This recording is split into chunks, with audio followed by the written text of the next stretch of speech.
Hello friends, welcome to our YouTube channel. आज हम statistics का चैप्टर नंबर 2 स्टार्ट करने जा रहे हैं, collection of data. Chapter number 1 हमने पढ़ लिया, उसको दो पार्ट्स में हमने कवर कर लिया था, पार्ट 1 में और पार्ट 2 में। आज हम चैप्टर नंबर 2 स्टार्ट करेंगे और ये है उसका lecture number 1। So collection of data के अंदर आज हमें क्या क्या स्टडी करना है। आज का जो हमारा टारगेट है वो रहेगा difference between primary and secondary data, modes of data collection, और लास्ट में हम कुछ एमसीक्यू क्वेश्चन भी करेंगे। सो स्टार्ट करते हैं। डिफरेंस है, डिफरेंस बिटवीन प्राइमरी डाटा और सेकेंडरी डाटा। बच्चों देखो, हमने स्टैटिस्टिक्स जब स्टार्ट करी थी तो डाटा का मतलब था इंफॉर्मेशन। हमने क्या बात करी थी कि आप डाटा को क्या समझना, डाटा को आप समझना इंफॉर्मेशन। जब भी मैं कहीं से इंफॉर्मेशन लेकर के आ रहा हूं तो मैं वहां से क्या लेकर के आ रहा हूं, डाटा लेकर के आ रहा हूं। अब मैं ना इंफॉर्मेशन दो प्रकार से लेकर के आ सकता हूं। मैं अगर कहीं पर भी जा रहा हूं, लेट्स से एग्जांपल ले लो कि मुझे ये पता लगाना है, मेरे स्पोर्ट्स वाले जो सर हैं स्कूल में, उन्होंने मुझको ये कहा है कि आप ना एक काम करो, आप मुझे ये ला करके दो कि कितने बच्चे अंडर वेट हैं 12th क्लास में, कितने ओवर वेट हैं, ठीक है, और कितने एकदम मतलब फिट हैं बच्चे। तो मुझे डेटा लेकर के आना है।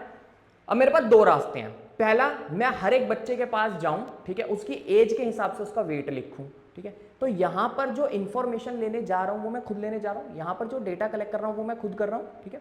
अब यहां पर दो बातें हैं, एक, या तो मैं खुद डेटा लेने चला जाऊं, या फिर मैं क्या करूं, स्कूल में जो इंफॉर्मेशन रिकॉर्ड मेंटेन होता है बच्चों का, जहां पर बच्चों का नाम लिखते हैं, होता है ना रिसेप्शन पे फॉर्म फिल कराते हैं एडमिशन, जब बच्चा आता है स्कूल के अंदर, तो वहां पर जो इंफॉर्मेशन रिकॉर्ड होता है, मैं वहां से जाके इंफॉर्मेशन ले लूं। तो मेरे पास दो रास्ते हैं कि इंफॉर्मेशन को कलेक्ट करने के, डेटा को कलेक्ट करने के। यानी कि पहला रास्ता कि या तो मैं खुद जाऊं, बच्चों से एक एक बच्चे से जाके पूछूं, हाँ भाई तू बता तेरा वेट कितना है, तेरा वेट कितना है, तेरा वेट कितना है, उनका नाम लिखूं। और आपने ये भी पढ़ा था कि इंफॉर्मेशन डेटा जब भी कलेक्ट करते हैं उसे एक सिस्टमैटिक मैनर में कलेक्ट करते हैं। मैंने नाम लिखा, एज लिखी, वेट लिखा, ठीक है। अब यहां पर वो यही कह रहा है, मीनिंग में क्या कह रहा है प्राइमरी डाटा के, जब इन्वेस्टिगेटर कौन होता है, जो इन्वेस्टिगेशन कर रहा होता है, जब इन्वेस्टिगेटर खुद जाता है डेटा को कलेक्ट करने, और वो फर्स्ट टाइम अपने उद्देश्य, मेरा उद्देश्य क्या था, मेरा उद्देश्य ये जानना था कि क्लास में कितने बच्चे फिट हैं, ठीक है, कितने बच्चे ओवरवेट है, कितने बच्चे अंडरवेट है। इस उद्देश्य को पूरा करने के लिए जब मैं खुद जा रहा हूं डाटा को कलेक्ट करने के लिए, तो वो कौन सा डेटा है, प्राइमरी डेटा। यानी प्राइमरी डेटा कौन सा डेटा होता है, जब आप अपने पर्पस को पूरा करने के लिए, पर्पस यानी उद्देश्य, जब आप अपने उद्देश्य को पूरा करने के लिए, आपका कोई भी पर्पस होगा उसको पूरा करने के लिए आप खुद जाते हो डेटा को कलेक्ट करने, ठीक है, तो वो डेटा कौन सा डेटा हो जाता है, प्राइमरी डेटा हो जाता है। लेकिन कभी कभार आप खुद नहीं जाते डेटा को कलेक्ट करने, वो डेटा पहले से किसी ने कलेक्ट करके रखा हुआ होता है, आप खाली उस डेटा का इस्तेमाल कर लेते हो अपने उद्देश्य को पूरा करने के लिए, तो वो डेटा कौन सा है, secondary data.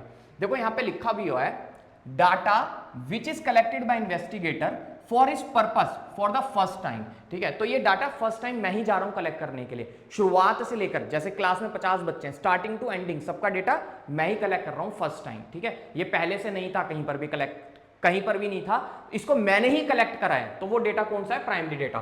From beginning to end, beginning to end मतलब क्लास में 50 बच्चे हैं, स्टार्टिंग से लेकर फर्स्ट टू 50 स्टूडेंट्स, मैं ही उनका डेटा कलेक्ट कर रहा हूं।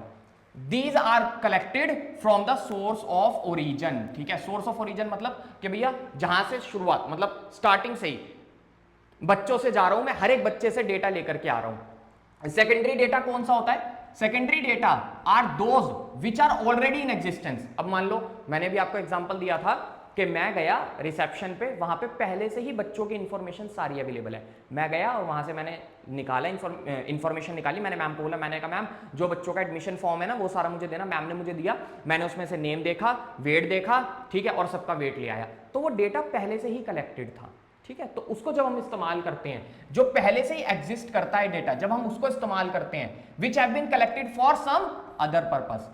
मेरा पर्पस क्या था डेटा को कलेक्ट करने का, मेरा पर्पस ये था कि भैया मैं ये जानना चाहता था कि क्लास में ओवरऑल अराउंड बच्चे जो हैं उनका फिजिकल लेवल कैसा है, यानी वो फिट है या नहीं है। लेकिन क्या जो डेटा रिसेप्शन पे मैडम ने कलेक्ट करा उनका भी पर्पस यही था, नहीं, उनका पर्पस ये था कि उनके पास हर एक बच्चे की इंफॉर्मेशन होनी चाहिए कि कोई भी बच्चा एडमिशन ले रहा है तो उसका एक्चुअल में वेट कितना है, तो उनका पर्पस एक अलग था, वो ले रहे इंफॉर्मेशन के पर्पस से कि जानकारी होनी चाहिए हमें बच्चे की। लेकिन मैं अपने एक अलग पर्पस से डेटा कलेक्ट कर रहा था, जो अपना डेटा कलेक्ट कर रहा था। तो यहाँ पे प्राइमरी डेटा जब आप खुद कलेक्ट करने जा रहे हो तो उसमें आपका पर्पस एक अलग होता है। सेकेंडरी डेटा जो पहले से कलेक्टेड है, उसको जिसने कलेक्ट करा होता है उसने अपने किसी और पर्पस के लिए उसको कलेक्ट करा होता है, ठीक है, उसका और आपका पर्पस सेम नहीं होता, बस आप उस डेटा का क्या कर रहे हो, इस्तेमाल कर रहे हो अपना टाइम बचाने के लिए। वही लिखा है then the answering of the question in hand, ठीक है, तो वो डेटा पहले से ही कलेक्टेड है। या फिर सिंपल टर्म्स में data which is collected by other person are called secondary data. वो डेटा जो कोई और पर्सन कलेक्ट करता है उसे सेकेंडरी डेटा कहते हैं। बस आप तो उस डेटा का इस्तेमाल कर लेते हो, किस लिए, अपने पर्पस को पूरा करने के लिए। तो सिंपल सी टर्म है, बहुत ही ईजी है, कोई ज्यादा लोड लेने वाली बात नहीं है। दो प्रकार के डेटा होते हैं, primary data, secondary data. Paper में अपनी लैंग्वेज में बना के भी लिख लोगे मीनिंग। वो डेटा जो इन्वेस्टिगेटर खुद जाता है अपने पर्पस को पूरा करने के लिए, कलेक्ट करने के लिए फर्स्ट टाइम, ठीक है, वो डेटा प्राइमरी डेटा होता है। सेकेंडरी डेटा जो डेटा पहले से ही किसी ने कलेक्ट करके रखा हुआ है, ठीक है, उसका पर्पस कुछ और था लेकिन हम उस डेटा को इस्तेमाल कर लेते हैं अपने पर्पस के लिए। तो वो डेटा जो पहले से ही एग्जिस्ट करता है, वो आपने कलेक्ट नहीं करा, किसी और ने कलेक्ट कर रखा है, वो डेटा आपके लिए कौन सा डेटा होगा, सेकेंडरी डेटा होगा। बस अब देखिए डिफरेंस इन ओरिजिनलिटी। एक बात बताओ, जब मैं जा रहा हूं बच्चों से उनका वेट पूछने के लिए, तो वो डेटा ज्यादा ओरिजिनल होगा, ठीक है। मैं जा रहा हूं हर एक बच्चे से पूछने के लिए, बता भाई तेरा वेट कितना है, तेरा वेट कितना है, तेरा वेट कितना है, तेरा वेट कितना है, तो वो डाटा ज्यादा ओरिजिनल होगा। लेकिन अगर मैं रिसेप्शन से डेटा लेकर के आ रहा हूं और वो डेटा, अब ऐसी तो बात है नहीं कि भैया जिस दिन मैं गया रिसेप्शन से सारी इंफॉर्मेशन लेने, जो डेटा पहले से कलेक्टेड था वो उसी दिन कलेक्ट हुआ होगा, नहीं, वो हो सकता है 6 महीने पहले कलेक्ट हुआ हो, 4 महीने पहले कलेक्ट हुआ हो। और हमने क्या देखा है कि वेट ना फ्लक्चुएट होता है। तो हो सकता है कि जो डेटा मैं रिसेप्शन से लेकर के आ रहा हूं बच्चों का वेट का इंफॉर्मेशन, जो बच्चों का वेट कितना है वो लेकर के आ रहा हूं, वो डेटा ओरिजिनल ना हो। क्यों ना हो, किसी बच्चे का वेट लिखा है 30 किलो लेकिन एक्चुअल में उसका वेट हो सकता है 32 किलो। क्यों, क्योंकि वेट तो चेंज हो जाता है ना, 6 महीने पहले कुछ था अब कुछ है, तो ओरिजिनलिटी में डिफरेंस होता है। ये डेटा एकदम ओरिजिनल होता है। क्यों, क्योंकि ये कलेक्ट करता है investigator from the source of their origin, ठीक है, जहां मतलब शुरुआत से, ठीक है ना, वही जाता है डेटा को लेने के लिए। स्टार्टिंग पूरी डेटा की जब कलेक्ट करता है तो वही करता है, ठीक है, और जहां पर एक्चुअल में डेटा अवेलेबल है वो वहां से खुद जा रहा है डेटा को लेने के लिए, ठीक है। अब यहां पर सेकेंडरी डेटा ये पहले से एग्जिस्ट करता है और आर नॉट ओरिजिनल, ठीक है, ये ओरिजिनल नहीं होता क्योंकि ये डेटा तो पहले से ही है। इंफॉर्मेशन जो है बच्चों की वो स्कूल के रिकॉर्ड में पहले से ही है, लेकिन ये डेटा बहुत दिन पहले कलेक्ट हुआ था। तो ऐसा हो सकता है कि अब जो मैं इंफॉर्मेशन ले रहा हूं उसमें और इसमें डिफरेंस आ गया हो, ठीक है। अगला देखो डिफरेंस इन ऑब्जेक्टिव। देखो मेरा जो ऑब्जेक्टिव था, मेरा ऑब्जेक्टिव ये था, ये जानना है, स्पोर्ट्स वाले सर ने मुझे ये कहा है कि अक्षय ये पता लगा के आओ कि क्लास में कितने बच्चे हैं जो कि अंडरवेट हैं, ओवरवेट हैं और फिट हैं, मतलब फिजिकल लेवल जानना था बच्चों का। मेरा ऑब्जेक्टिव अलग था। क्या रिसेप्शन पे जो मैडम ने डेटा कलेक्ट करा उनका भी ऑब्जेक्टिव यही था? नहीं, उनका ऑब्जेक्टिव सिर्फ इतना था कि एक इन्फॉर्मेशन होनी चाहिए बच्चे की, जैसा हमने अभी स्टार्टिंग में बात करी थी। तो दोनों के ऑब्जेक्टिव्स जो होते हैं ना वो क्या होते हैं, अलग अलग होते हैं। प्राइमरी डेटा हमेशा कलेक्ट होता है रिलेटेड टू स्पेसिफिक ऑब्जेक्टिव, ठीक है, मेरा एक स्पेसिफिक ऑब्जेक्टिव था बच्चे को फिजिकल लेवल जानना इन्वेस्टिगेटर के, ठीक है। तो इन्वेस्टिगेटर का जो स्पेसिफिक ऑब्जेक्टिव होता है उससे प्राइमरी डेटा हमेशा क्या करता है, रिलेट करता है। देयरफॉर ये जो डेटा होता है इसमें कोई भी एडजस्टमेंट की जरूरत नहीं होती कंसर्न स्टडी। लेट्स से मेरे को तो बच्चों का वेट पाउंड्स में लेना था, ठीक है, केजी को मेरे को पाउंड्स में करना था, तो भैया मैं गया, मैंने बच्चों का सीधा सीधा पाउंड्स में ले लिया। लेकिन रिसेप्शन वाली मैम तो पाउंड्स नहीं जानती होगी ना, उन्होंने तो केजी में लिया होगा, ठीक है। अब मैंने क्या करा, उनका उठाया डेटा को और उनके डेटा में एडजस्टमेंट कर लिया, यानी केजी को किस में कन्वर्ट कर लिया, पाउंड्स में कन्वर्ट कर लिया। तो सेकेंडरी डेटा जो होता है वो ऑलरेडी बीन कलेक्टेड होता है किसी और पर्पस के लिए, वो किसी और पर्पस से मैम ने कलेक्ट करा होगा। तो ये जो डेटा होता है इसको एडजस्ट करना पड़ता है ताकि भैया वो मेरे ऑब्जेक्टिव को, स्टडी को सूट कर जाए, यानी कि भैया जो मेरा उद्देश्य है, ठीक है, वो आसानी से पूरा हो जाए, ठीक है। तो इसीलिए मुझे इसको क्या करना पड़ेगा, थोड़ा बहुत एडजस्ट करना पड़ेगा। तो ऑब्जेक्टिव्स में क्या होता है, दोनों के डिफरेंस होता है, प्राइमरी डेटा के और सेकेंडरी डेटा के। अगला पॉइंट चलते हैं, difference in cost of collection. देखो प्राइमरी डेटा थोड़ा कॉस्टलियर है, उसमें मेरा टाइम भी लग रहा है, मेरी मनी भी लग रही है, मेरे एफर्ट्स। देखो मनी तो क्या हो गया, चलो मनी रहने दो, लेकिन क्या है इसमें एफर्ट्स तो लग रहे हैं, टाइम तो लग रहा है, तो कॉस्टलियर है ना, ठीक है। तो प्राइमरी डेटा जो होता है वो कॉस्टलियर होता है टाइम, मनी और एफर्ट्स में। देखो मनी को यहाँ पे ना ऐसे इन्वॉल्व कर लो, भैया बंदा जा रहा है डेटा कलेक्ट करने के लिए, ठीक है, अब कुछ खाएगा पिएगा भी, ठीक है, वहां पर काफी सारी चीजों को उसको मैनेज करना होगा, ठीक है, अपना खुद का उसका पैसा भी खर्च हो सकता है कई बार। तो ये सारी चीजें क्या हो जाती है प्राइमरी डेटा में, ये एक कॉस्ट को बढ़ा देती है, ठीक है। तो डिफरेंस है, this is because primary data are collected for the first time, क्योंकि प्राइमरी डेटा पहली बार आप जाके खुद कलेक्ट कर रहे हो तो आपका टाइम, मनी, एफर्ट्स तीनों ही लगता है। लेकिन सेकेंडरी डेटा जो होता है इसमें आपका क्या है, इसमें आपको कोई ज्यादा टाइम तो नहीं लग रहा, आप सीधा गए रिसेप्शन पे, मैम से पूरी इंफॉर्मेशन लिस्ट मंगवाई, उसमें से आपने उतारना शुरू कर दिया। तो सेकेंडरी डेटा ना सिंपली कलेक्टेड होता है फ्रॉम पब्लिश और अनपब्लिश सोर्सेज। इसके बारे में भी हम आगे पढ़ेंगे, पब्लिश सोर्सेज क्या होती है और अनपब्लिश सोर्सेज क्या होती हैं। तो ये जो होता है ये बहुत ही कम एक्सपेंसिव होता है, इसमें टाइम लगता है, एफर्ट लगता है, लेकिन उतना नहीं लगता जितना प्राइमरी डेटा में लग जाता है। तो प्राइमरी डेटा ज्यादा एफर्ट मांगता है, ज्यादा टाइम मांगता है, तो वो ज्यादा कॉस्टलियर होता है। रिलायबिलिटी, देखो ये जो डेटा है ये आप जाके खुद कलेक्ट कर ले हो, ठीक है, तो ये क्या है, ये ज्यादा रिलायबल है। रिलायबल यानी ट्रस्टवर्दी, आप इस पे भरोसा कर सकते हो। लेकिन ये जो डेटा है ये तो किसी और ने कलेक्ट किया था, तो आप इस पर ज्यादा रिलायबल नहीं कर सकते, ज्यादा इस पे भरोसा नहीं कर सकते। इतने ही टर्म्स है हमारे प्राइमरी और सेकेंडरी डेटा में, इनको आप याद रखना। Difference in originality, difference in objective, difference in cost of collection, reliability, और पेपर में क्वेश्चन आ जाता है। मोड्स की बात करें या फिर हम कहें मेथड्स ऑफ डेटा कलेक्शन, कौन कौन से तरीके से आप डेटा को कलेक्ट कर सकते हो, यानी इंफॉर्मेशन को किस किस तरीके से आप कलेक्ट कर सकते हो। तो इंफॉर्मेशन को कलेक्ट करने के हमारे पास 3 मेथड्स हैं जो बताए गए हैं। Personal interview, information through questionnaire and schedules, telephonic interview. सबसे पहले हम बात करेंगे पर्सनल इंटरव्यू में, ठीक है। इनडायरेक्ट ओरल इन्वेस्टिगेशन इसका पार्ट होगा। Information through local sources of और कॉरेस्पॉन्डेंट्स, मेलिंग को हम पढ़ेंगे, ठीक है। एन्यूमरेटर मेथड हम पढ़ेंगे। सो आज डायरेक्ट पर्सनल इन्वेस्टिगेशन, सबसे first personal interview. Personal interview का मतलब क्या होगा, जब आप पर्सनली खुद किसी से मिलने जा रहे हो। इंटरव्यू होता है ना, जब आप पर्सनली खुद किसी से मिलने जा रहे हो तो वो आपका पर्सनल इंटरव्यूज में आएगा। और पर्सनल इंटरव्यू का पहला वाला पार्ट है direct personal investigation. Direct personal investigation, आप खुद गए फर्स्ट टाइम, बंदे से खुद डायरेक्ट कांटेक्ट कराए, ठीक है। आप इन्वेस्टिगेटर हो तो आप खुद गए हो इन्वेस्टिगेशन करने के लिए, डायरेक्ट, ठीक है।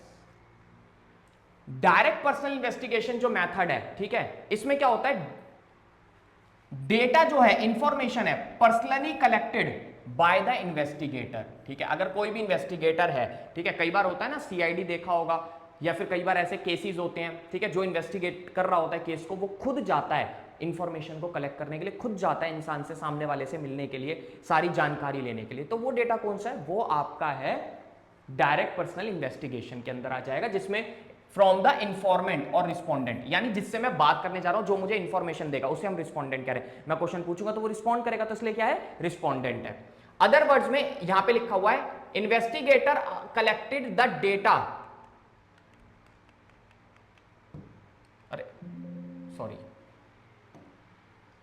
Investigator collected the data from that person from whom the information needs to be collected, obtain. तो दूसरे शब्दों में वही इजी वर्ड्स में कहा गया है, इन्वेस्टिगेटर खुद जाता है डेटा को कलेक्ट करने के लिए, किससे, उस पर्सन से जिसके पास इंफॉर्मेशन अवेलेबल है। तो वो डायरेक्ट पर्सनल इन्वेस्टिगेशन है।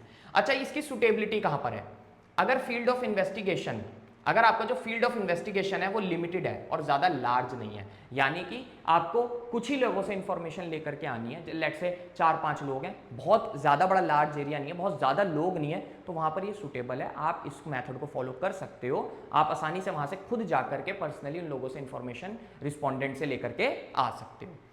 Greater degree of originality of the data is required, अगर आप चाहते हो कि आपका डाटा बिल्कुल ओरिजिनल हो, आपको एकदम सही जानकारी मिले, तो आप डायरेक्ट पर्सनल इन्वेस्टिगेशन पर ही प्रेफर करिए, उसी पर आप जाइए। Information is to be kept secret, अब भैया जब हम बात करने जाते हैं ना, तो वहां बोल देते हैं कि आप बेफिक्र रहो, आपकी जो इंफॉर्मेशन है वो सीक्रेट रखी जाएगी, जो भी हम बात कर रहे हैं, जो भी मैं आपसे जानकारी ले रहा हूं, वो आपके और मेरे बीच ही रहेगी। तो इंफॉर्मेशन सीक्रेट रहती है, ठीक है। अगर आप चाहते हो इंफॉर्मेशन सीक्रेट रखना चाहते हो कि मैंने जो भी इससे जानकारी प्राप्त करी है वो किसी और को ना पता चले, तो भी आप इस मेथड को फॉलो कर सकते हो। अगला है मोर एक्यूरेसी इज रिक्वायर्ड, अगर आपको एकदम एक्यूरेट डाटा चाहिए, ठीक है, एकदम एक्यूरेट, तब आप डायरेक्ट पर्सनल इन्वेस्टिगेशन करो, ठीक है। When direct contact with the respondent is required, अगर ऐसा है बात कि भैया आपको रिस्पोंडेंट से डायरेक्ट कांटेक्ट करना ही पड़ेगा इंफॉर्मेशन को लेने के लिए, तो फिर क्या होगा, डायरेक्ट पर्सनल इन्वेस्टिगेशन बहुत ही सुटेबल मेथड है। सो ये इसका पार्ट हो गया, इसमें मैंने इसको समझा दिया, इसकी सुटेबिलिटी हो गई। अब आ जाते हैं इसके मेरिट्स पर कि इसके फायदे क्या क्या हैं। डाटा दस कलेक्टेड हैव द फॉलोइंग, आप जो डाटा कलेक्ट करते हो उसके अंदर कुछ इसके मेरिट्स हैं, ठीक है। सबसे पहला है ओरिजिनलिटी, भैया जो भी आपने डाटा लिया है बिल्कुल ओरिजिनल है, क्योंकि आपने खुद जाके रिस्पोंडेंट से इंफॉर्मेशन लेकर के आ रहे हो, तो एकदम ओरिजिनल डाटा मिलेगा। एक्यूरेसी, डाटा जो होता है वो एकदम एक्यूरेट होता है व्हेन पर्सनली कलेक्टेड, आप तो खुद जा रहे हो तो डाटा कैसा होगा, एकदम एक्यूरेट होगा, एकदम सही डेटा होगा। रिलायबिलिटी, भैया ट्रस्टवर्दी है, यहां पर आप लिख लेना कि रिलायबिलिटी मतलब आप इस डेटा पे रिलायबल है, एकदम सही है, इस डेटा पे आप भरोसा कर सकते हो, क्योंकि जो इंफॉर्मेशन है वो कलेक्ट करी है इन्वेस्टिगेटर ने खुद, तो रिलायबिलिटी डेटा की डाउटेड नहीं होती। रिलायबिलिटी मतलब भैया कि आप उस डेटा पे भरोसा कर सकते हो, एकदम रिलायबल, एकदम सही डाटा है। रिलेटेड इंफॉर्मेशन, अब जैसे मान लो भैया इंसान खुद जाता है बात करने के लिए, तो कई बार ना वो उससे रिलेटेड जानकारी भी लेकर के आ जाता है। कभी भी जब भी डायरेक्ट पर्सनल इन्वेस्टिगेशन होती है, इन्फॉर्मेशन रिस्पॉन्डेंट से आप लेने जाते हो तो सिर्फ वही बात नहीं करते, कई बार उससे रिलेटेड भी आप 3-4 चीजें पूछ लेते हो, रिलेटेड इन्फॉर्मेशन ले लेते हो, कुछ भी आप पूछ लोगे, केस जो भी केस के रिगार्डिंग आप बात करने गए हो उससे रिलेटेड और भी इंफॉर्मेशन आप ले सकते हो। तो डायरेक्ट पर्सनल इन्वेस्टिगेशन में ये भी होता है। सिर्फ उतने ही क्वेश्चन नहीं होते जो आपने सोचे होते हैं, या फिर वही क्वेश्चन नहीं पूछते जो केस से रिलेटेड है, मतलब वही क्वेश्चन नहीं पूछते मेनली, उसके अलावा भी 2-4 एक्स्ट्रा क्वेश्चन आप पूछ लेते हो। तो रिलेटेड इंफॉर्मेशन, जब जो there is direct contact with the data collected by the investigator may obtain other related information as well, तो आप बाकी इंफॉर्मेशन भी उससे आसानी से ले सकते हो, रिलेटेड इंफॉर्मेशन। ये भी एक मेरिट है किसका, डायरेक्ट पर्सनल इन्वेस्टिगेशन का। यूनिफॉर्मिटी, देखो यूनिफॉर्मिटी का मतलब क्या होता है, there is a fair degree of uniformity in the data collected by the investigator himself from the respondent, it facilitates comparison. Simple सा एग्जांपल है, मान लो कि भैया मैं गया क्लास में बच्चों के मार्क्स लेने के लिए, अब मैं बच्चों के मार्क्स लेने के लिए जा रहा हूँ, तो मैं यूनिफॉर्मिटी रखूंगा अपने सवालों में। अगर मैं बच्चों से मार्क्स लेने जा रहा हूँ तो मैं सबसे कैसे पूछूंगा, एक ही जैसे सवाल पूछूंगा, हाँ भी बता तेरे कितने मार्क्स है, तेरे कितने मार्क्स है, तेरे कितने मार्क्स है, तेरे कितने, तो यूनिफॉर्मिटी है ना, तो वही है fair degree of uniformity in the data collected by the investigator himself from the respondent, it facilitate comparison. अब यहां पर मैंने क्या करा, एक ही प्रकार का डेटा सबसे कलेक्ट करा है। जब मैं एक ही प्रकार का सबसे डेटा कलेक्ट कर रहा हूं तो मैं आसानी से उस डेटा को क्या कर पाऊंगा, कंपेयर कर पाऊंगा कि अच्छा इस बच्चे के इकोनॉमिक्स में ज्यादा मार्क्स हैं, इस बच्चे के इकोनॉमिक्स में कम है। तो डायरेक्ट पर्सनल इन्वेस्टिगेशन, अगर मैं चला जाऊं बच्चों के मार्क्स लेने, ठीक है, खुद ही मेरी क्लास में मान लो 20 बच्चे हैं, ठीक है, मैं खुद जा रहा हूं उनके मार्क्स लेने के लिए, तो वो किस में आ जाएगा, डायरेक्ट पर्सनल इन्वेस्टिगेशन में। उसी तरह रिलेटेड इन्फॉर्मेशन में इकोनॉमिक्स के मार्क्स लेने गया तो मैंने ये भी पूछ लिया, अच्छा चलो जरा ये बताना तेरे अकाउंट्स में कितने नंबर थे, अच्छा तो फिर मैथ में भी तेरे सही थे मार्क्स, मैथ में तो पास हो गया था नहीं हो गया था, तो मैंने उससे रिलेटेड इन्फॉर्मेशन भी ले ली। सिंपल सा एग्जाम्पल है, आपको अच्छे से समझ में आ जाएगा। इलास्टिक, ठीक है, देखो कई बार क्या होता है, इलास्टिक मतलब चेंज, ठीक है, आपको ना माइक्रो इकोनॉमिक्स में भी पढ़ाएंगे, उसमें भी आपका इलास्टिसिटी ऑफ डिमांड होता है। तो इलास्टिक का मतलब क्या होता है, चेंज। ये जो मेथड है ये इलास्टिक है क्योंकि इन्वेस्टिगेटर जो होता है ना कई बार एडजस्टमेंट कर देता है सेट ऑफ हिज क्वेश्चन में। कई बार इन्वेस्टिगेटर को अगर कुछ भी इन्वेस्टिगेशन करना है तो ये सबसे अच्छा मेरिट इसका ये है कि इन्वेस्टिगेटर कई बार क्या कर देता है, क्वेश्चंस में चेंजेस कर देता है अपने हिसाब से, अगर वो देख लेता है। अब लेट्स से कि मैं मान लो मैं इकोनॉमिक्स के मार्क्स लेने गया था, ठीक है, अब मैं क्या कर सकता हूँ, मैं अपने क्वेश्चंस में चेंजेस कर सकता हूँ, कुछ भी पूछ सकता हूँ जो भी मुझे सही लग रहा है। मेरा सिर्फ यही नहीं होगा, बताओ भाई इकोनॉमिक्स का नंबर, बता भाई इकोनॉमिक्स का नंबर, बता भाई इकोनॉमिक्स के नंबर, यही क्वेश्चन नहीं पूछूंगा, मैं अपने क्वेश्चन में चेंजेस कर सकता हूँ। जैसे मैं पूछ सकता हूँ किसी भी बच्चे से, मैं मार्क्स लेने के लिए जा रहा हूं, डायरेक्ट पर्सनली है, मैं खुद जा रहा हूं भैया रिस्पोंडेंट से इंफॉर्मेशन लेने के लिए, डेटा कलेक्ट करने के लिए, तो मैं उससे पूछ लूं कि पहले वाले से कि बेटा आपके इकोनॉमिक्स में कितने मार्क्स थे, पहले वाले पे मेरा सवाल ये था। दूसरे वाले पे बेटा आपका थोड़ा सा लेट एडमिशन हुआ था ना, तो आपके तो जो पीटी के मार्क्स थे वो भी बता देना आप मुझे, और आपके जो फर्स्ट टर्म के मार्क्स है ना, सॉरी आपका लेट एडमिशन हुआ था, आपके पीटी के तो मार्क्स मिलेंगे नहीं आपको, ठीक है, आपको फर्स्ट टर्म के मार्क्स मिलेंगे, तो आप मुझे अपने फर्स्ट टर्म के मार्क्स बता दो। तो मैंने क्या करा, क्वेश्चंस में चेंजेस कर लिए अपने। तो ऐसा ही होता है डायरेक्ट पर्सनल इन्वेस्टिगेशन में, जो इन्वेस्टिगेटर होता है जब भी वो रिस्पोंडेंट से सवाल करने जाता है कई बार वो अपने क्वेश्चंस में चेंजेस कर लेता है, तो यही इसका एक मेरिट है। अच्छा, इसके कुछ डीमेरिट्स भी हैं, पेपर में आ जाते हैं, अच्छे से समझ लेना और इनको याद भी कर लेना।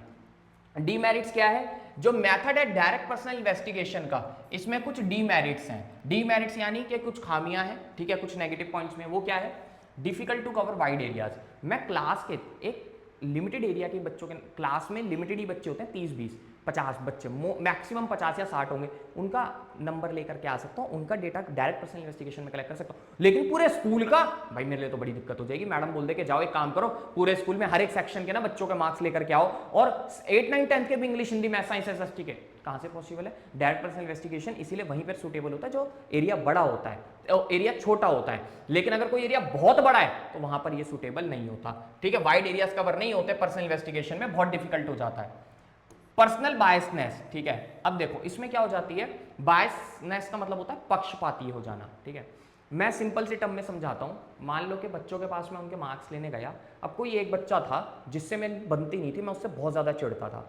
अब मैं जब उसके मार्क्स लेने गया ना, तो मैंने क्या करा कि बायसनेस का मतलब क्या होता है, किसी एक व्यक्ति के साथ वैसा व्यवहार नहीं कर रहा मैं जैसा मैंने बाकियों के साथ करा है, ठीक है, या फिर ये मान लो किसी एक के साथ बिल्कुल अलग व्यवहार करना बाकियों से। तो मैंने क्या करा, ये जो मेथड है हाईली प्रोन है पर्सनल बायसनेस में। पर्सनल बायसनेस मैंने क्या करा, जैसे उसने मार्क्स बताए ना, अब मेरे दिमाग में बात की भाई मेरी इससे गलती नहीं है ना, एक काम करता हूँ इकोनॉमिक्स के ना मैडम ने मेरे को नंबर बोले लेके जाने के लिए, सबके तो नंबर मैं वही दूंगा जो देता हूँ, लेकिन इसके जो नंबर है ना अगर 30 आए हैं इसके तो एक काम करूंगा 20 दे दूंगा। जैसे मान लो 40 नंबर का पीटी है ना, आए तो उसके 30, मैंने क्या कर दिया 20। तो पर्सनल बायसनेस इन्वेस्टिगेशन में कई बार होता है, डायरेक्ट पर्सनल इन्वेस्टिगेशन में अगर खुद इंफॉर्मेशन जो इन्वेस्टिगेटर उसकी बायसनेस है किसी के साथ, अगर वो पक्षपाती है, ठीक है, तो वो क्या करेगा, उसकी इंफॉर्मेशन ला करके आपको गलत दे सकता है, ठीक है। तो ये भी चीज होती है पर्सनल इन्वेस्टिगेशन में। Of the investigator as a result the data may lose their credibility. Credibility का मतलब क्या हो गया कि भैया अब ऐसे चांसेस हैं कि वो डाटा जो है वो बिल्कुल सही ना हो, क्योंकि मैम ने तो मुझे बोला था, मैं भाई डायरेक्ट जा रहा था सभी इन्फॉर्मेंट से बात करने, पर्सनली उनसे इन्वेस्टिगेशन करने जा रहा था, लेकिन किसी एक बच्चे से मैं चिढ़ता था, तो मैंने वहां पर क्या करा, बायसनेस कर दिया। उस बायसनेस की वजह से क्या हो गया, अब जो डेटा आ रहा है क्या एकदम एग्जैक्ट डेटा है, क्या एकदम सही डेटा है, नहीं, वो डेटा की जो क्रेडिबिलिटी है ना, ठीक है, जो एकदम सही होता वो डेटा अब वो लूज हो गई है क्योंकि मैंने बायसनेस कर दी, तो वहां पर ये एक डीमेरिट है। दूसरा होता है कॉस्टली। भैया ये बड़ा कॉस्टली होता है, हर एक बच्चे से जाना, बात करना, पर्सनल लेवल पे हर एक से मार्क्स पूछना, पूरा डेटा को तैयार करना, भैया ये काफी कॉस्टली होता है, ठीक है, वेरी एक्सपेंसिव, टाइम भी लगता है, मनी भी लगती है और एफर्ट्स भी लगते हैं।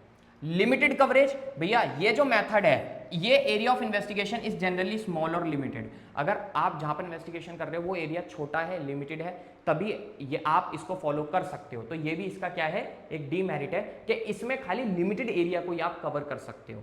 तो लास्ट में 4 हमने इसके पॉइंट्स पढ़े हैं, ठीक है, ये चारों पॉइंट्स आप स्टडी कर लेना, मोस्ट इंपॉर्टेंट है डायरेक्ट पर्सनल इन्वेस्टिगेशन का डीमेरिट में। इंफॉर्मेशन फ्रॉम लोकल सोर्सेज और कॉरेस्पॉन्डेंट। कॉरेस्पॉन्डेंट का मतलब क्या होता है, कॉरेस्पॉन्डेंट का मतलब यहां पर हो जाता है खबरी। क्या हो जाता है, खबरी। जब भी हम किसी खबरी को अपॉइंट कर देते हैं, ठीक है, और वो खबरी क्या करता है, हमें उसकी सारी इंफॉर्मेशन ला करके देता है। आपने मूवीज में देखा होगा ना कई बार कि टेररिस्ट, जो टेररिस्ट होते हैं, ठीक है, या जो स्लीपर सेल्स होते हैं, उनके पीछे क्या लगा देते हैं भैया, खबरियों को लगा देते हैं, ठीक है, स्लीपर सेल ही होते हैं शायद से, तो खबरियों को लगाते हैं, या फिर मान लो सिंपल है, स्लीपर सेल छोड़ो, मेरे को ना अभी मतलब पक्का नहीं पता। तो यहां पर क्या होता है कि कई बार क्या होता है, हमें ये जानना होता है कि भैया टेररिस्ट है, ठीक है, हमें इस पे शक है, ये पक्का बंदा टेररिस्ट ही लग रहा है मुझे, तो मेरे को उसकी इन्फॉर्मेशन चाहिए। तो अब इन्फॉर्मेशन ना मैं क्या करता हूँ, खबरी को पॉइंट कर देता हूँ, वो खबरी क्या करता है, उसकी सारी इन्फॉर्मेशन मुझे ला करके देता है। पुलिस भी करती है ना, पुलिस क्या करती है, किसी व्यक्ति की इन्फॉर्मेशन लेनी होती है ना, अगर उसको शक होता है केस के रिगार्डिंग के, नहीं भैया ये बंदा भैया इन्वॉल्व है, क्रिमिनल है, तो पुलिस खबरी को, कॉरेस्पोंडेंट को अपॉइंट करती है, और वो कॉरेस्पोंडेंट ने सारी इन्फॉर्मेशन ला करके देता है। इस मेथड के अंदर क्या होता है बच्चा, कि जो इन्वेस्टिगेटर है वो अपॉइंट करता है लोकल पर्संस को और कॉरेस्पॉन्डेंट को, ठीक है, यानी कि एक खबरी को अपॉइंट कर देते हैं, कौन, इन्वेस्टिगेटर, एट डिफरेंट प्लेसेस, अलग अलग प्लेसेस पे वो इंफॉर्मेशन कलेक्ट करते हैं अपने तरीके से और furnish the same to the investigator, और वही इंफॉर्मेशन लाकर किसको दे देते हैं, इन्वेस्टिगेटर को। अब मैं ऐसा क्यों कर रहा हूं, मैं खबरी क्यों अपॉइंट कर रहा हूं, भैया ऐसा हो सकता है कि वो व्यक्ति तो पता नहीं मतलब कितनी कितनी सारी जगह जाएगा, हर एक जगह से उसकी इंफॉर्मेशन लेकर के आ पाना मेरे लिए काफी कॉस्टली हो जाएगा, ठीक है, मेरा काफी ज्यादा टाइम उसमें लग जाएगा। तो ये कहां पर सुटेबल है, इसको आप कहां पर फॉलो करते हो, अगर आपको रेगुलर कॉन्टिन्यूअस इंफॉर्मेशन चाहिए। अब मैं रोज रोज तो नहीं लग सकता ना किसी के पीछे, रोज रोज जाऊं उसकी हर एक इंफॉर्मेशन नोट करूं कि ये कहां जा रहा है, क्या कर रहा है, किससे बात कर रहा है, किससे मिल रहा है, तो हर एक इंफॉर्मेशन को अगर मेरे को चाहिए, रेगुलर बेसिस पे उसकी इंफॉर्मेशन चाहिए, तो भैया मैं कॉरेस्पॉन्डेंट वाले मेथड को फॉलो करूंगा, क्योंकि ये सबसे बेस्ट है, इसमें खबरी मुझे ला करके उसकी रेगुलर इंफॉर्मेशन देता रहेगा। Area of investigation is large. अब एक बात बताओ, कितने बड़े एरिया पे मैं इन्वेस्टिगेट कर रहा हूं, ठीक है ना, बड़े एरिया पे मतलब कि मान लो कि भैया यहां पर जो मैं इन्वेस्टिगेशन कर रहा हूं, हो सकता है कि मैं एक दो व्यक्तियों के बारे में जानकारी ले रहा हूं, या हो सकता है मैं कि उनसे ज्यादा उससे जुड़े हुए जो लोग हैं उनके बारे में भी जानकारी ले रहा हूं, और एरिया ऑफ इन्वेस्टिगेशन लार्ज है, मतलब कि भैया मेरे पास कई सारी जगह से अगर मेरे को बहुत बड़े एरिया को कवर करना है, बड़े एरिया का मतलब मान लो कि भाई वो व्यक्ति तो बहुत सारी जगह ट्रैवल कर रहा होगा, ऐसा तो है नहीं कि एक ही जगह बैठा हुआ है वहीं से उसकी सारी इंफॉर्मेशन लेकर नहीं, वो जहां जहां जा रहा है, जो जो एरिया में जो जो भी काम कर रहा है, हर एक एरिया से उसकी इंफॉर्मेशन लेकर के आनी है। तो जब भी आपको बहुत ही बड़ा यानी कि एरिया ऑफ इन्वेस्टिगेशन जब भी आपका लार्ज होगा, वहां पर आप इस मेथड को फॉलो करोगे। अगला है कि ये जो इंफॉर्मेशन है वो भैया जर्नल्स के द्वारा, सबसे बेस्ट एग्जांपल है, आप अखबार वालों का एग्जांपल ले लो, जो मैगजीन बनाते हैं, टीवी पे न्यूज़ देते हैं, इन सब का एक एग्जांपल ले लो। अब इन्हें क्या करना होता है, इनको रेगुलर इंफॉर्मेशन चाहिए होती है, डेली कहीं पर क्या हो रहा है, न्यूज़ वाले आते हैं ना कि आपके हमारे पास जो खबर आ रही है वो हिसार से आ रही है, वो इस एरिया से आ रही है, उस एरिया से आ रही है, तो उनको रेगुलर इंफॉर्मेशन मिलती रहती है न्यूज़ वालों को। तो न्यूज़ वाले हैं, मैगजीन्स है या रेडियो है, टीवी है, ये है, ठीक है, रेडियो है, टीवी है, इन सब जगह जो इंफॉर्मेशन चलती है वो किसका इस्तेमाल करते हैं, कॉरेस्पॉन्डेंट, खबरी उन्हें ला करके खबर देते रहते हैं। और इसी से आप रिलेट कर लो बाकी दो एग्जांपल को जो मैंने आपको एग्जांपल दिया है, वो सॉरी दोनों पॉइंट्स को, कि रेगुलर इंफॉर्मेशन चाहिए और जो आपका एरिया ऑफ इन्वेस्टिगेशन है वो लार्ज है, एरिया ऑफ इन्वेस्टिगेशन लार्ज है, कितनी दूर से आपको इंफॉर्मेशन मिल पा रही है। तो जहां पर आप इन्वेस्टिगेट हो बहुत बड़े एरिया में आप इन्वेस्टिगेशन कर पा रहे हो। Very high degree of accuracy of information is not required. यहां पे क्या होता है, न्यूज वालों को एकदम करेक्ट इंफॉर्मेशन नहीं चाहिए होती, उन्हें बस थोड़ी सी इंफॉर्मेशन दे दो, बाकी वो मिर्च मसाला लगा के मैगजीन्स वाले, जर्नल्स वाले, सॉरी रेडियो पर, टीवी पर, इन सब पे वो छाप देते हैं। तो हाई डिग्री ऑफ एक्यूरेसी अगर आपको नहीं चाहिए तो आप ये काम कर सकते हो। Indirect oral investigation,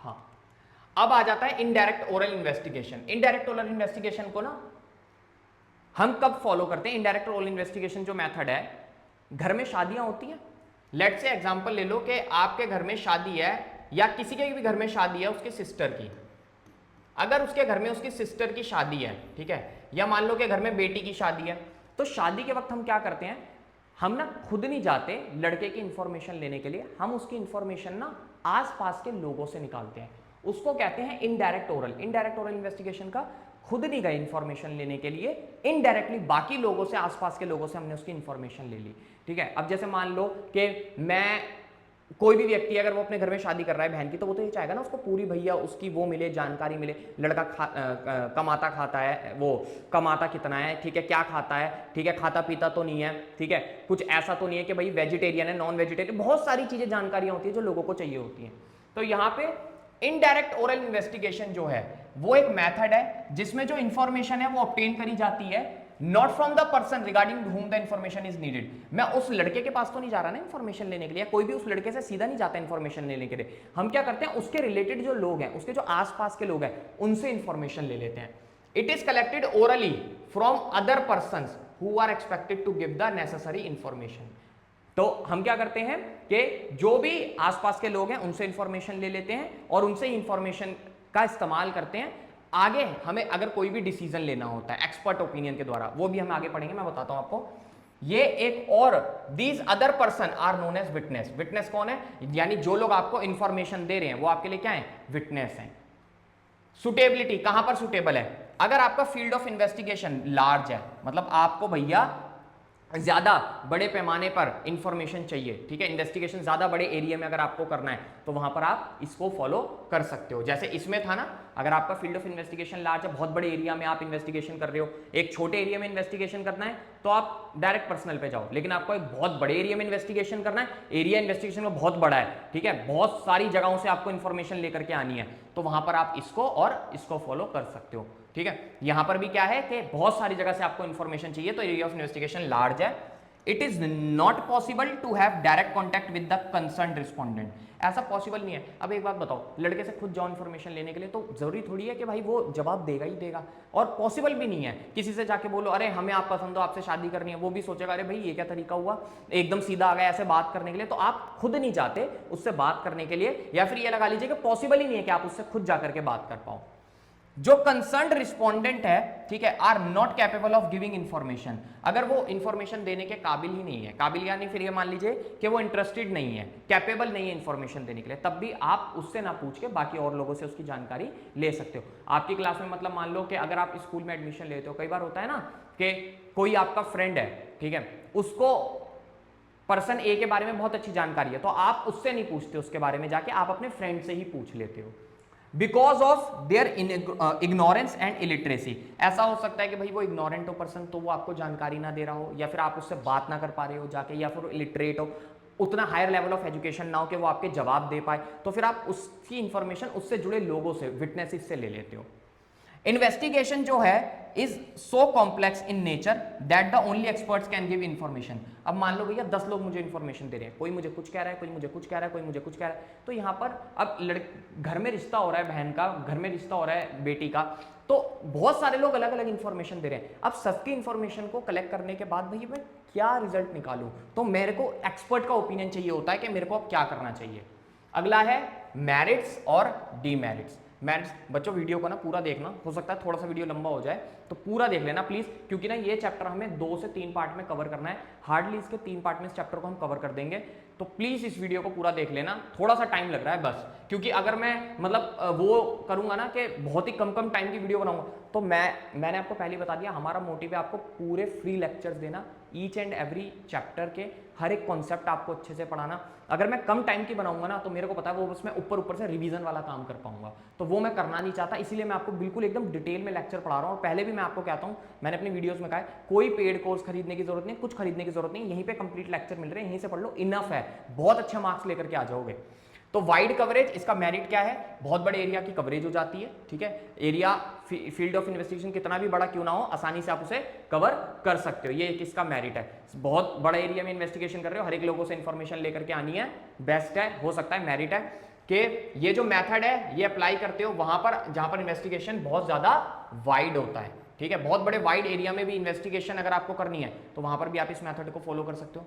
less expensive, भैया इसमें ज्यादा आपका एक्सपेंस खर्चा नहीं है, क्यों, this is relatively less expensive method as compare to direct personal investigation. Direct personal investigation में तो आप जा रहे हो भैया, ठीक है, खुद जा रहे हो बात करने के लिए, यहाँ पर आप क्या कर रहे हो, विटनेसेस से बात कर रहे हो, तो खर्चा आता है लेकिन उतने लेवल पे नहीं आता जितना डायरेक्ट पर्सनल इन्वेस्टिगेशन में आ जाता है। सिंपल, ये जो रिलेटिवली सिंपल अप्रोच है डाटा कलेक्शन की, सिंपली आप गए और डाटा लेकर के आ गए, इंफॉर्मेशन किसी से भी लेकर के आ गए, ठीक है। एक्सपर्ट का ओपिनियन, इसमें आपको एक्सपर्ट ओपिनियन चाहिए होता है, भैया आप खुद फैसला नहीं ले सकते क्योंकि 10 लोग अलग अलग प्रकार की इंफॉर्मेशन दे रहे हैं।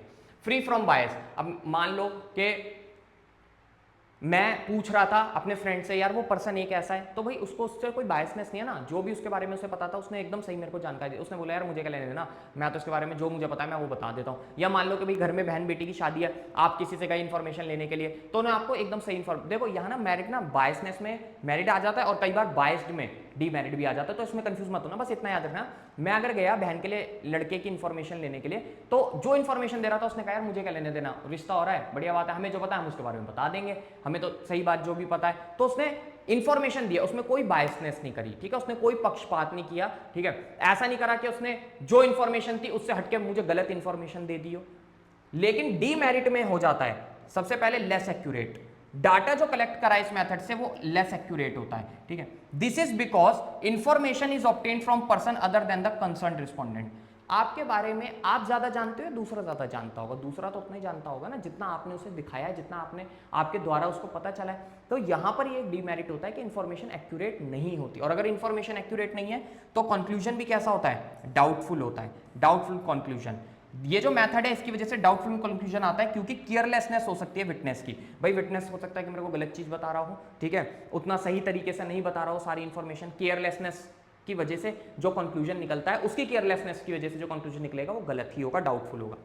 बायस्ड, अब देखो बायसनेस है, यहां पर क्या हो गया, देखो इसमें कह रहा है मेरिट है कि ये फ्री फ्रॉम बायस होता है, लेकिन एक में कह रहा है डीमेरिट है, बायस्ड होता है, क्योंकि कई बार हमें ऐसे भी पर्सन टकर जाते हैं जिनसे हम इंफॉर्मेशन लेने गए जो भैया उसको पसंद नहीं करते। मैं किसी लड़के से इंफॉर्मेशन लेने गया उस लड़के के लिए जिससे मुझे शादी करनी है, बात चलानी है, उसने क्या करा, वो उससे चिढ़ता था, अब वो उसकी गलत इंफॉर्मेशन दे देगा, वो क्या हो जाएगा, पक्षपाती हो जाएगा। उसने बायसनेस का मतलब भी पक्षपाती होता है, उसने उसकी गलत इंफॉर्मेशन दे दी, अरे नहीं भैया ये ना ऐसा, ये ना ऐसा, नहीं नहीं नहीं मेरे को तो इसके बारे में ना ये सब बातें पता है। तो यहां पर जो इंफॉर्मेशन मिल रही है उसमें क्या होगी, बायसनेस हो गई, विटनेस ने क्या कर दी, बायसनेस कर दी। मेरिट डीमेरिट दोनों कंप्लीट हो गए हैं।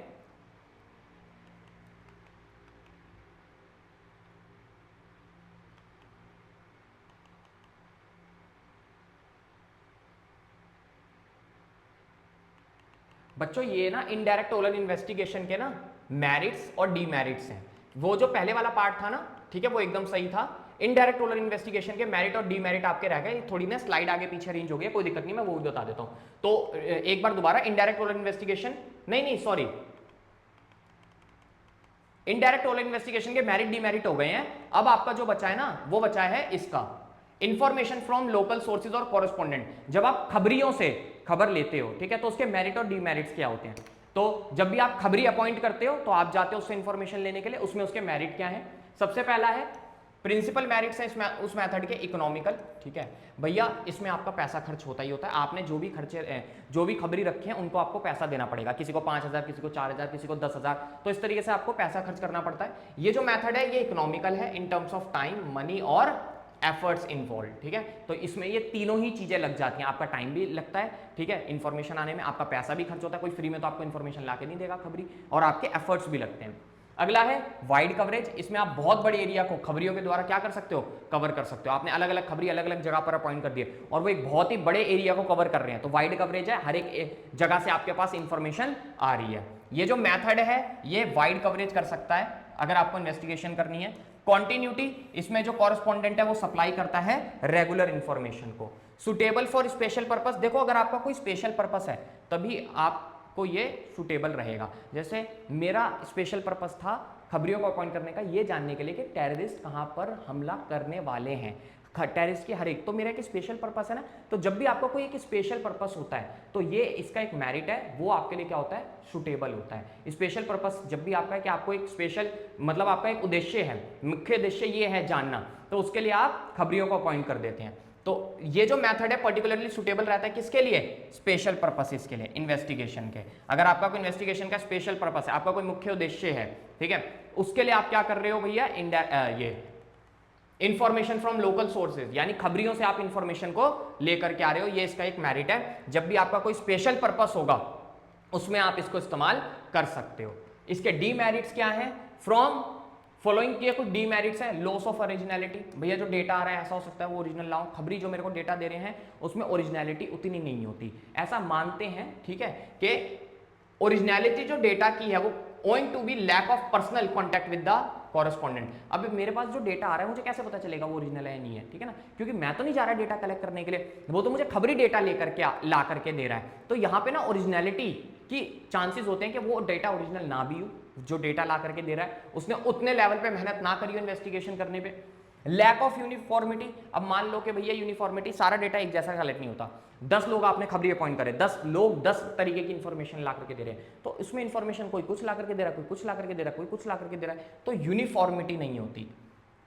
पर्सनल बायसनेस, अब यहां पर क्या हो जाता है, सिंपल सा एग्जांपल है कि मान लो कि मैंने टेररिस्ट के लिए अपॉइंट करा था खबरी को, अब ना वो खबरी टेररिस्ट से ही मिल गया, उसने बोला मैंने उसको बोला था मैं तुम्हें 5,000 दूंगा, टेररिस्ट की इंफॉर्मेशन ला के दियो, टेररिस्ट ना बड़ा चालाक था, उसने उसे पकड़ लिया, उसने बोला एक काम करियो तू ना मेरे से 50,000 रुपए ले ले, तू उनको जाकर गलत इंफॉर्मेशन दे दे, तू उनको बोल दे कि मैं यहाँ नहीं यहाँ जाने वाला हूँ, तो यहाँ पे क्या होगी, बायसनेस होगी। तो ये जो मेथड है इसमें बायसनेस हो जाती है from for the of the correspondent, ठीक है। तो खबरी जो होता है वो कई बार बायसनेस कर देता है, आप ही के साथ धोखाधड़ी कर देता है। लेस एक्यूरेट, यहां पर जो डेटा कलेक्ट हो रहा है इस मेथड में वो ज्यादा एक्यूरेट नहीं होता, क्योंकि खबरी ला कर आपको खबर दे रहे हैं और ये नहीं पता कि वो जो खबर दे रहे हैं कि वो एकदम एक्यूरेट है या नहीं है, ये भी डीमेरिट है। डिले इन कलेक्शन, अब भैया डेटा को कलेक्ट करने में टाइम तो लग ही रहा है ना, 10 खबरी 10 जगह अपॉइंट कर रहे हैं, अब आप फोन कर रहे हो, हाँ भाई मैं तेरे से ये इन्फॉर्मेशन मांगी थी मुझे इन्फॉर्मेशन ला के दे, हाँ सर मैं आज जाऊंगा, हाँ सर मैं कल, तो डेटा कलेक्ट, मान लो अगर वो ला भी रहा है डेटा तो उसे कलेक्ट करने में टाइम तो लगेगा, अब पता नहीं वो भाई खबर ला के दे 3 दिन में 4 दिन में, तो कलेक्शन होने में डेटा को डिले होता रहता है। चलिए क्वेश्चंस पे आ गए हैं आपके। डेटा जो कलेक्ट करा जाता है first time from the source of origin, ठीक है, वो कौन सा कलेक्ट होता है डेटा, जब आप फर्स्ट टाइम डेटा को कलेक्ट कर रहे हो, फर्स्ट टाइम, याद है मैंने बताया था, तो वो कौन सा है, प्राइमरी डेटा है, वो पहले से कलेक्टेड नहीं है, वो आप ही गए हो फर्स्ट टाइम कलेक्ट करने के लिए। इनमें से जो कौन सा मेथड है यूज करता है investigator, which of the following method is used when an investigator collect the required information with the respondent, ये वाला आपके लिए होमवर्क कर देता हूं, ठीक है, कमेंट में आप जवाब देना इसका कौन सा पार्ट है। अगला है ये वाला भी, चलो आपके लिए होमवर्क है, ठीक है, वीडियो थोड़ा सा लंबा हो जाएगा। आज हमने कलेक्शन ऑफ डेटा का लेक्चर नंबर 1 कवर कर लिया और बिल्कुल डिटेल में पढ़ा है। पूरी वीडियो को देखना, वीडियो को शेयर कर देना अपने फ्रेंड्स के साथ। लेक्चर नंबर 2 में इसका आगे का पार्ट कवर करेंगे और लेक्चर नंबर 3 में कोशिश करेंगे चैप्टर ओवर हो जाए या फिर 2 में चैप्टर ओवर हो जाए। आप कमेंट कर देना जो मैंने आपको होमवर्क दिया आंसर्स को, बुक से चैप्टर को रीड कर लेना और अच्छे से चैप्टर के जो मेरिट डीमेरिट है उनको ना एक बार याद भी कर लेना। अगर आप अभी याद करते हुए चलोगे ना तो आगे जाके ना आपके पास फिर उतना ज्यादा लर्न करने के लिए नहीं रहेगा, उतना ज्यादा आपके पास लोड नहीं रहेगा। चैनल को सब्सक्राइब भी कर देना, वीडियो को शेयर कर देना और इसी तरह अपने भाई को प्यार देते रहना। मिलता हूं आपसे लेक्चर नंबर 2 में, तब तक के लिए पढ़ाई पर फोकस करो, डेली अपनी पढ़ाई करो, 1 घंटा मैक्सिमम, 1.5 घंटा 2 घंटा, तो जो भी आपका टाइम आपके हिसाब से आप सेट कर सकते हो, पढ़ाई जरूर करो। ऐसा ना हो कि सिर्फ आप डेली नहीं पढ़ रहे, एक दिन पढ़ रहे हो फिर 2 दिन का गैप, ऐसा मत करना। मिलते हैं आपसे नेक्स्ट वीडियो में, बाय बाय।